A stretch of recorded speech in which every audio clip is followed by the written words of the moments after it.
நம்ம season 8 big pass பற்றி தான் பேச போகிறோம். பிக் பாஸ் ரொம்ப அழகாக போயிட்டுருக்கு. இதில் ஏகப்பட்ட கண்டஸ்டன்ஸ் வந்திருக்காங்க. வைல்ட் கார்டு என்ட்ரிஸ் நிறையா வந்துச்சு. ஏகப்பட்ட சண்டைகள், ஏகப்பட்ட சச்சரவுகள், நல்ல நல்ல கேம்ஸ் இந்த வாட்டி சூப்பராக போயிட்டுருக்கு. ஆடியன்ஸ்க்கு நல்ல என்டர்டெயின்மெண்ட் இருக்குது. உள்ளே இருக்கிற ஹவுஸ்மேட்ஸும் ரொம்ப அழகாக பர்ஃபார்ம் பண்ணுறாங்க. ஆஸ் யூஷுவல் நம்மளுக்கு இந்த கேள்வி இருக்கும், இது ஸ்கிரிப்டடாக நேச்சுரலாக பண்ணுறாங்களா இல்லை உண்மையிலே அங்கே இருக்கிற சிச்சுவேஷனுக்காக இந்த மாதிரி பிஹேவ் பண்ணுறாங்களான்னு நம்மளுக்கு தெரியாது. ஆனால் ஸ்கிரிப்டடாக இருந்தாலும் சரி, இல்லை அது இயல்பாக நடந்தாலும் சரி, இந்த சீசன் 8 உண்மையிலே நல்லா இருக்குன்றது தான் மோஸ்ட் ஆஃப் தி பீப்புளோட கணிப்பு.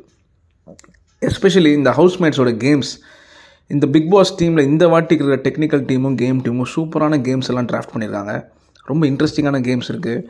அடிதடி வரதுக்கு முன்னாடி, சண்டை வரதுக்கு முன்னாடி ஒரு இன்ட்ரெஸ்டிங் தாட் ப்ராசஸை எவோக் பண்ணுற மாதிரி கேம்ஸ்லாம் நிறையா வந்திருக்கு. ஸோ அந்த விஷயத்தில் இந்த பிக் பாஸ் சீசன் 8 சூப்பராக போயிட்டுருக்கு. ஆமாம், நான் சொல்ல வந்த விஷயம் என்னென்னு பார்த்தீங்கன்னா, கமலஹாசன் சார் ஹோஸ்ட் பண்ணுறதும் விஜேஎஸ் ஹோஸ்ட் பண்ணுறதும் கம்பேரிசன் போயிட்டுருக்கு.